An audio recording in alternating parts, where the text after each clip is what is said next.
एक बात तो ज़हन में रखिएगा जी, जिस दिन ये फैसला हो गया कि कौमी हुकूमत बननी है, फिर कौन राज़ी है कौन राज़ी नहीं, ये सारा कुछ हो जाएगा।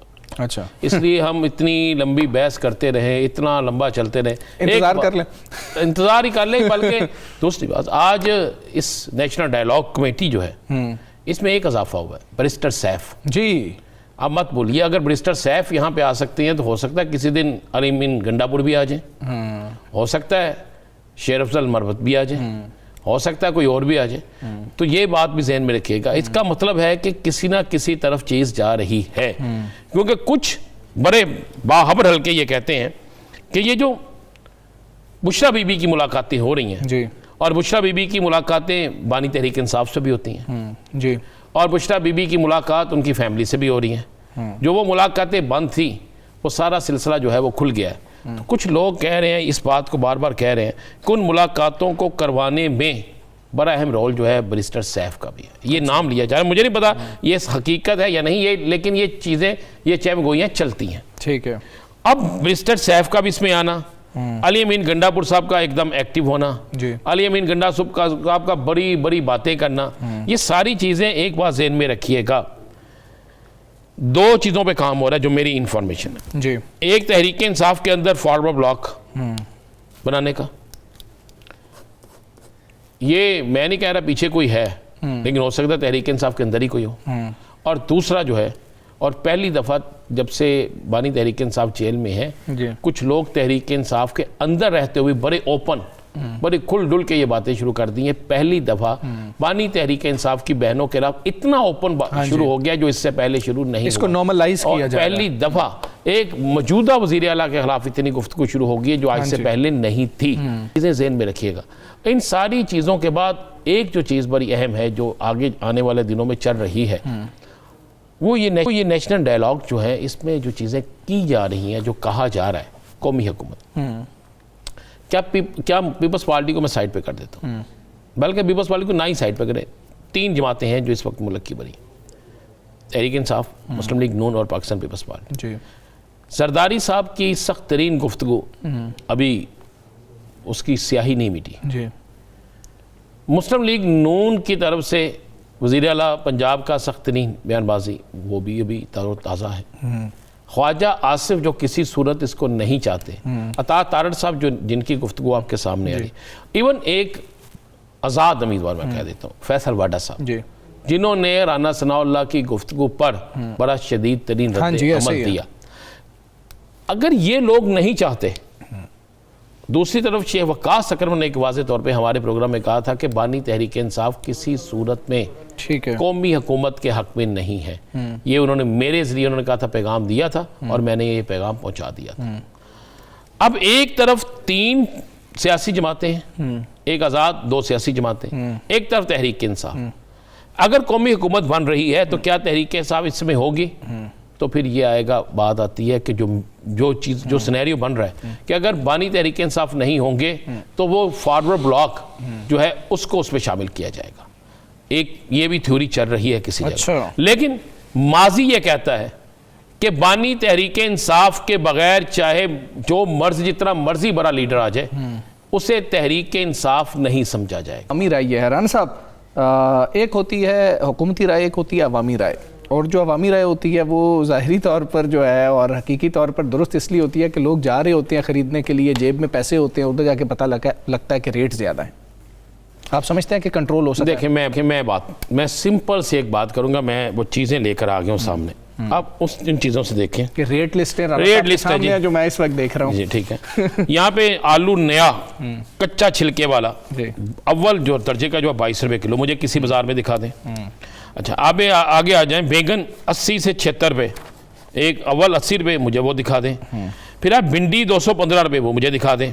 प्याज 60 रुपये, मुझे वो दिखाइए। मैं अव्वल दर्जा अव्वल की बात कर रहा हूँ। अच्छा, इसी तरह बाकी चीज़ें। और बड़े मजे वाली बात है कि आज वो मैं सोशल मीडिया पर देख रहा था, वज़ीर आला पंजाब साहिबा ने फ़ोन पे किसी से पूछ रही थी टिंडियाँ, उसमें जो रेट बता रहा था और ये जो रेट लिस्ट यहाँ पे है उसमें फ़र्क है। उसके बाद आप आ जाए, शिमला मिर्च है, सब्ज़ मिर्च है, ये सारी चीज़ें, ये रेट लिस्ट है वो है जो सरकार ने जारी की है, ये हमारे। अब आ जाते हैं असल चीज़ पे, फल पे आ जाए। हाँ जी, आप भी लेके आते हैं, हम भी लेकर आते हैं। अमरूद अव्वल 145 रुपये, मुझे किसी जगह से बुला दें।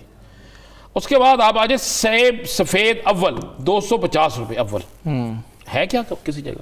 500 रुपये, 500 रुपये। केला दर्जन अव्वल 230 रुपये अव्वल, मुझे ला दें किसी जगह से। केला दर्जन दोम 140 रुपये, मुझे वो ला दें। उसके बाद आप आ जाए खरबूजा 240 रुपये, मुझे किसी जगह से ला दें। ईरान सेब ईरानी 400 रुपये, मुझे वो ला दें। मौसमी दर्जन अव्वल, ये लिखा हुआ 180 रुपये। आज सलमा भट्ट साहिबा ने वो पकड़ा एक बंदे को, तो उसने क्या कितने का दर्जन लिए माल्टे? ये महंगी होती है, माल्टा सस्ता होता है। उसने कहा 500 रुपये का दर्जन। उन्होंने पकड़ा, उन्होंने इस पे FIR दे, ये जिसने बेचा है। वो भी रेड लिस्ट थी ना, 500 रुपये दर्जन। कितनों को जाके वो जरा पकड़ेंगे? ठीक है, इसी तरह बाकी चीजें हैं। ये सेब काला कुल्लू 420 रुपये। अच्छा, मैं चाहता हूं कि ये जो लिस्ट है जिसमें साइन नेचर हर चीज मौजूद है, हर चीज है, अगर इस रेट लिस्ट पर नहीं तो ये इसका जुम्मेदार कौन है? हाँ जी, इसके और अगर इस पे मिल रहा है तो जनाब 2 हाथों से सलूट करते हैं। अगर नहीं मिल रहा तो जनाब फिर अवाम पर रमजान में महंगाई बाजार खत्म करते हैं। बिल्कुल ठीक है। आप जो जॉब क्रिएशन की बात कर रहे हैं वो तो वज़ीर ख़जाना ने बहुत क्लियर कह दिया था कि हुकूमत का काम नहीं है नौकरियां देना, हुकूमत का काम है माहौल फराहम करना कि नौकरियां खुद ही जो हैं वो हों, आएँ और लोग जो हैं वो पे लग जाएं। राना साहब, एक तो हम ये बात कर रहे हैं कि जॉब्स की भी उन्होंने बात की है, दूसरा मामला ये है कि right man for right job, ये कितना इम्पॉर्टेंट होता है महकमों के अंदर। और जिस वक्त हम देखते हैं कि चलें हुकूमती सतह पर जब तबादले होते हैं या इधर से उठाकर एक शख्स को दूसरी जानिब लगाया जाता है, तो ये किस बुनियाद पे फैसले किए जाते हैं और क्या ये फैसले दुरुस्त हो रहे हैं? अच्छा, मैं गवर्नमेंट ऑफ पंजाब के ना 2 बड़े क्रेडिट थे। एक सुथरा पंजाब, जिस पर वज़ीर आला साहिबा ने बड़ी बात भी की और वाकई वो नजर भी आया जी। और दूसरा था ट्रांसपोर्ट का, ये जो इलेक्ट्रिक ट्रांसपोर्ट बसें चली, ये बराबर। और मजे वाली बात है, इस पर जिसने सबसे ज्यादा काम किया और जिसने वजीर आला के विजन को कामयाब की तरफ लेके गए, उनका नाम है कौसर खान, जो थी chief executive Punjab transport company. चंद दिन पहले मैं आपको दिखाता हूं, हमारी स्क्रीन पे चल रहा है, चंद दिन पहले इस हेड ने, कौसर खान ने, जो 19वीं ग्रेड की ऑफिसर थी, इन्होंने पहली दफा ये हुआ कि एक ऐसा प्रोजेक्ट लॉन्च किया, मतलब 3 फरवरी को एक कमांड एंड कंट्रोल सेंटर का इफ्तिताह करवाया। अच्छा, जो पूरे पंजाब को दिख रहा है। इसका इफ्तिताह किसी और ने नहीं किया, मरियम नवाज शरीफ साहिबा ने किया। ठीक है, और उन्होंने बहुत ज्यादा शाबाश दी, एप्रिशिएट किया। 3 फरवरी को, ये मैं कोई 20 जनवरी की बात नहीं कर रहा, 3 फरवरी को ये कराती हैं कमांड एंड कंट्रोल सेंटर का इफ्तिताह। बड़ी शाबाश मिलती है, बेहतरीन होता है। उसके बाद क्या होता है, ये काम कर रही थी कि एक ऐसी बसें आए जो पाकिस्तान पूरे पंजाब को वो बेहतरीन सर्विस दे। 600 बसें थी जो पूरे पंजाब के लिए वो लाना चाह रही थी। ठीक है, अच्छा, उसमें सिर्फ इनमें खामी ये थी कि ये कुछ पकड़ती नहीं थी, ये कोई डील नहीं करती थी, ये मेरिट पे करती थी, जो हुकूमत का एक विजन था कि मेरिट पे सारा कुछ होना चाहिए। मुजफ्फरगढ़, राजनपुर, ऐसे इलाकों में इन्होंने बसें चला दी जहां पर तसव्वुर नहीं है कि मुजफ्फरगढ़ में बस चल सकती है, राजनपुर में चल सकते हैं, चलवा दी इन्होंने। ठीक है, इसमें उसके बाद जब इन्होंने कुछ चीजें चेक करना शुरू की, जिनमें बड़ी मजे वाली बात है कि कितनी ऐसी बसें हैं कि जो नकारा खड़ी हैं और उनको ठीक नहीं किया जा रहा, उनको इस्तेमाल में नहीं लाया जा रहा। लाहौर के अंदर खड़ी हैं, बाकी जगहों पे खड़ी हैं। जब उसका चीजों का पूछना शुरू किया तो पता चला कि एक लॉबी है जो चाहती नहीं है कि वजीर आला पंजाब के इस विजन को आगे लेकर जाए। अच्छा, एक इस पंजाब में बसें आनी थी, 2 गैर मुल्की कंपनियों के साथ काम चल रहा था। ठीक है, कुछ लोगों ने देखा कि यहां से कुछ मिलता है तो ले लें, लेकिन उसके राह में रुकावट कौन थी? ये कौसर खान। फिर एक अदारा है नेस्पाक, आप अंदाजा लगा लें, उसका एक बड़ा अहम तरीन शख्स है, उसके पास 200 प्रोजेक्ट हैं। अंदाजा लगा उसके पास कौन सी ऐसी उसमें क्वालिटी है।